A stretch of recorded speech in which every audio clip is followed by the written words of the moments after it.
Since His Excellency Evariste Ndayishimiye was sworn in as the new president of the Republic, the Burundian political environment has been characterized by messages, speeches, and measures that leave everyone perplexed. The unusual, the unprecedented, the contradictory, and the reversal, the truth, the untruth, and what is neither completely false nor totally true seem to be in tune with each other. Here's some illustrations. First of all, the official speeches of the current leaders use the language everyone would like to hear. The president of the republic is called Sebarundi, father of the nation, and promises Mvyeyi, government standing for good father. He talks about the unity for all Burundian, about development, peace, and security for all. However, he normally set up a monolithic government, appoints to the key positions of the head of the government, head of security, and of international relations, three personalities regularly cited by the victims and investigators as the designers, planners, organizers, and perpetrators of the crimes under the international law, serious and massive violations of human rights, and shocking negationism of the absolute evil that is the genocide committed in Rwanda, our direct neighbor. How much does this action reassure all Burundians without exception? How much does it reflect the real to restore the peace and security that is dear to all, but which, since 2015, has become a rare commodity? Our leaders need to match their words and action for the country to start afresh and pave the way for a prosperous future. Secondly, in the speeches and decisions taken since the outbreak of the COVID-19 pandemic in the world, everything has been done in Burundi to allegorize, minimize, if not deny, the existence of the devastating virus. The priority was to put on elections, even though the risk could cost dearly to the nation.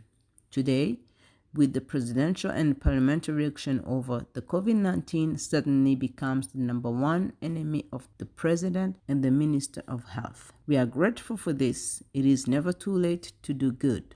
Once again, it is our hope that good intentions, word and deeds will come together and that consequent decision will be taken to fight decisively this devastating virus. In particular, rigorous measures should be adopted to help the population protect itself and combat the spread of the pandemic. The first responsibility of leaders is to set an example of good attitudes and behavior toward this virus.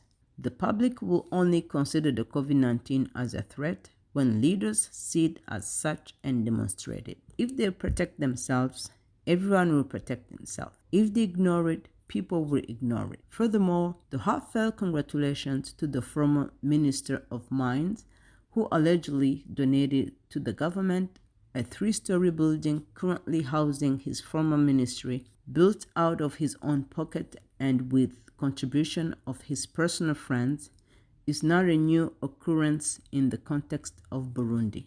Anyone who knows the Burundi economic situation, the system applied to allocate mining contracts, the structure of salaries, and allowances of state officials will not be surprised by such a story.